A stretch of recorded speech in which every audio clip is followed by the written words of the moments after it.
Eitt að öðru. Flogaveikur og fjölfatlaður ungur maður í Reykjavík þarf stöðuga umönnun allan sólarhringinn. Kerfið lítur þó ekki þannig á, samkvæmt því eins og hann sé eingöngu fatlaður 18 tíma á dag, ekki á nóttunni. Aðstofamenn hans vinna því frítt við að sinna honum á næturnar. Móðir hans hefur barist fyrir réttindum sonar síns í rúm 30 ár og segir að nú sé komið nóg. Í tæp 2 ár hefur hún beðið eftir svari frá Reykjavíkurborg sólarhringsþjónustu. Jóhannes K. Kristjánsson og Sigurður Jakobsson taka nú við. Benedikt Hákon Bjarnason 32 ára gamall.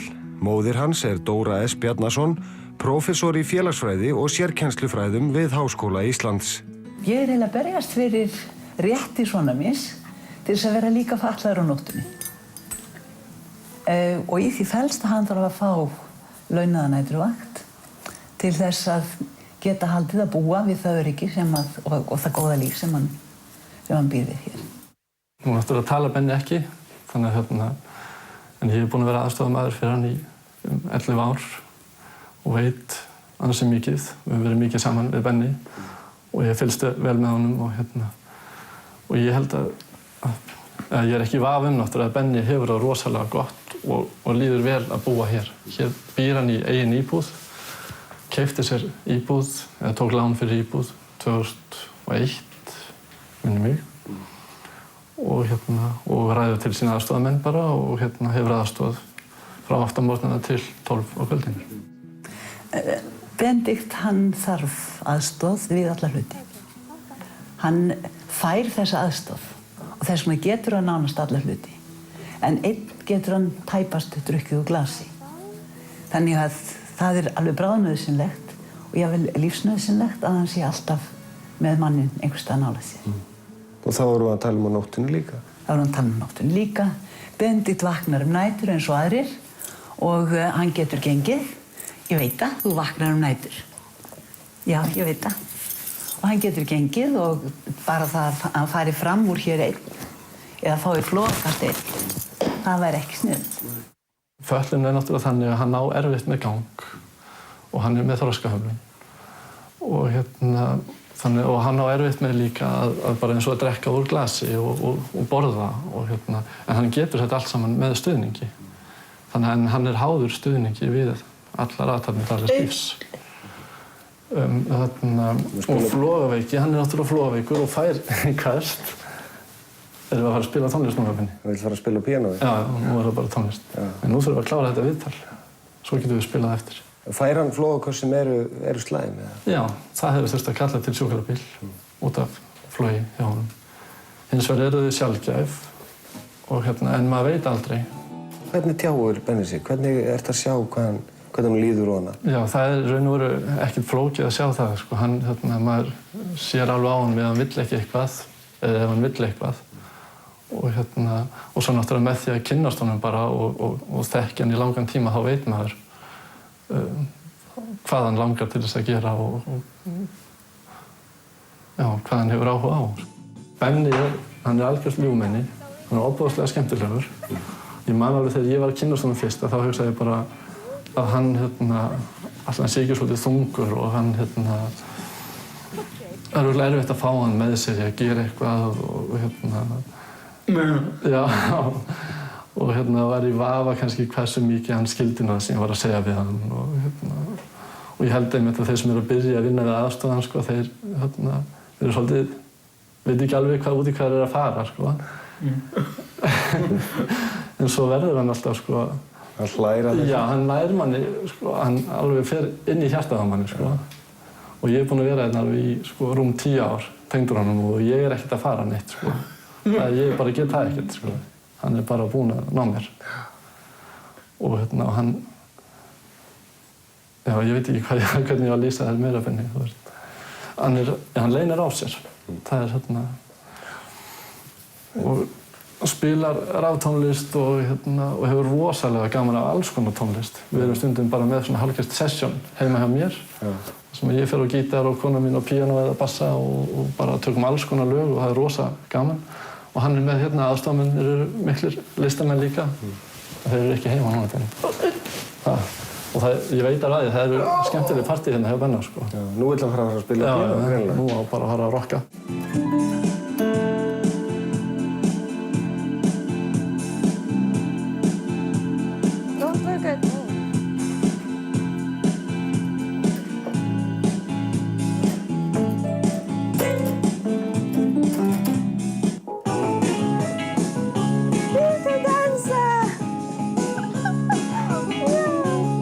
Benedikt hefur 3 aðstofamenn sem sinna honum á vöktum.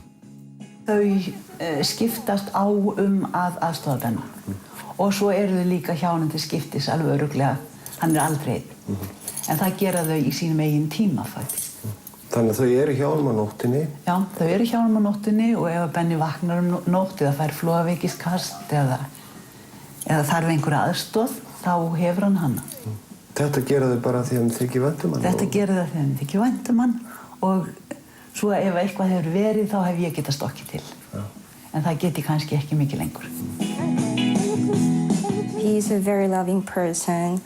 Our day starts at waking him up before 9, then giving him breakfast, bringing him to the bathroom and change clothes. Then we have like a routine, like every Monday and Wednesday we go to the church in Hallgrímskirkja and selling tickets to Tower. It's for 2 hours and we enjoy it because we like meeting people and they see Benny and they're sometimes amazed that he was doing it.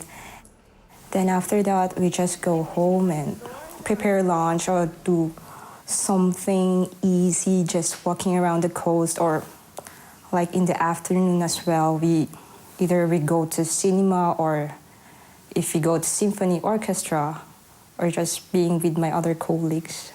Það er svo dapurt einhvern veginn að núna hann að fá stuðning til þess að lifa sjálfstæðu lífi frá 8 morgnana til 12 á kvöldin. En svo einhvern veginn fær hann ekki að vera fatlaður á nóttunni og er neyddur til þess að treysta á velvild og sjálfboðavinnu og mömmu sem er 65 ára. Ef aðstofamennir ákveða allir bara að þeir getið ekki núna þessa nótt og þá þarf að koma hérna 65 ára gömul móðir eða þá hún þarf að redda einhverjum sem geta verið hjá stráknum sínum. Þetta er eitthvað svo rangt. Dóra átti stóran þátt í að koma á notendastýrðri persónlegri aðstoð fyrir son sinn Benedikt. Þetta var árið 2001. Síðan höfum við eiginlega verið með betlistaf í hendi á hverju einasta ári. Að reyna að hækka þessa upphæð og það hefur nú tekið svona hægt og hallega. En nú viljum við bara fá manninn allan sólarhringinn. Hann hefur semst aldrei verið með manneskju allan sólarhringinn? Ekki á launum.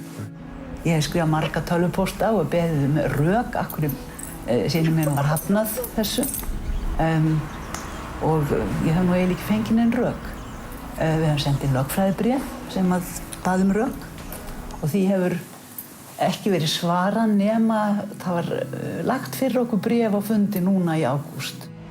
Í læknabréfi sem Elías Ólafsson, yfirlæknir taugalækningadeildar Landspítala Háskólasjúkrahúss skrifar í byrjun september er vottað að Benedikt sé flogaveikur auk mikillar fötlunar. Veikindi Benedikts eru þess eðlis að hann þarf á umönnun að halda allan sólarhringinn, segir í læknabréfinu. Af hverju ekki tekið mark á því? Það var ekki nógu nákvæmt, skils mér. Hins vegar veit ég ekki hvernig maður getur verið mikið nákvæmari. Og mér finnst það náttúrulega bara eiginlega alveg ótrúlegt miðað við þau lög og reglugerðir sem eru til, miðað við ræður ráðherra, bæði innanríkisráðherra og velferðarráðherra, að þeir tala alltaf vel um þetta og þetta er eitthvað sem skal verða og það er talað um 19. grein sáttmála Sameinuðu þjóðanna, mannréttindi fatlaðs fólks, sem fjallar um að allir eigi að geta búið þar sem þeir vilja og fengið aðstoð við það sem þeir vilja, þegar þeir vilja og stjórna því hvar og hvenær hún er veitt. Þannig að þetta kemur fram og þetta er reglugerðin þjónustu við fatlað fólk á heimili þess, það sem þetta er allt bara mjög skýrt einhvern veginn, en samt einhvern veginn þá er þetta alltaf stoppað af og dregið í efa hvort hann þurfi nokkuð, þessa þjónustu. Það er eitthvað að vera heitt, en þetta er það. Hvað er hann að segja núna? Ég veit ekki hvað hann vil núna, ég held að hann vilji bara fara gera eitthvað annað heldur en þetta viðtal. Það var leiður á viðtalinu? Já, ég hugsa það. Ég er búinn að sitja lengi. Vakt aðstoðarmanna Benedikts lýkur klukkan 12 á miðnætti, en þá er hann ekki lengur skilgreindur sem fatlaður samkvæmt kerfinu. We still hear noises, like even around 12, 1 or 2, we can still hear him singing. And then there were also times that he goes out of his room at midnight or very early in the morning, like at 7, around 7. and then we just put him to bed again. And also there are times that he gets sick, so of course, like after 12, we still have to check his temperature or just giving him antibiotics because it's round the clock. So even if it's after our shifts, we still have to do it, like feel working because we are responsible because we are around. We are a family here, so yeah, we just want all the best for him in a way. Og ef að við teljum að fatlað fólk eigi erindi með okkur í lífinu, þá náttúrulega verður það að fá þá aðstoð sem það þarf. Og sko mér það mikil gleði að aðstoða son minn. Ég á aldrei betri stundir heldur en þegar við erum saman. En ég get ekki verið í þessu hlutverki mikið lengur að þurfa að vera að ýta upp einhverjum rökum vegna fjárhagsvanda svona míns. Þú vilt bara að hann geti... Ég vil bara fá að vera mamma og eldast eins og aðra kerlingar og svona áhyggjulaust. Lífið okkar hefur verið náttúrulega ævintýralegt, en það hefur verið venjulegt líf. Kannski svolítið öðruvísi venjulegt líf en venjulegt líf. Og ég held maður verði að átta sig á því að það eiga fatlað barn ekkert voðalega sérstakt. Maður á bara barn. Og fólki hættir til að hugsa öðruvísi, þetta eins og þegar skíðamaðurinn blindi kom niður Alpahlíðarnar í voðalega fínu slalom og svo stóð fólk fyrir neðan og horfði og enginn maður kommenteraði á hvað hann væri flottur á skíðum. Allir sögðu, vá, sjáðu blindamannin. Þetta er hugsun sem ég vil ekki. Þetta er hugsun sem ég vil ekki. Og þú vilt ekki heldur að... Við erum bara manneskjur í venjulegu lífi sem er svolítið öðruvísi.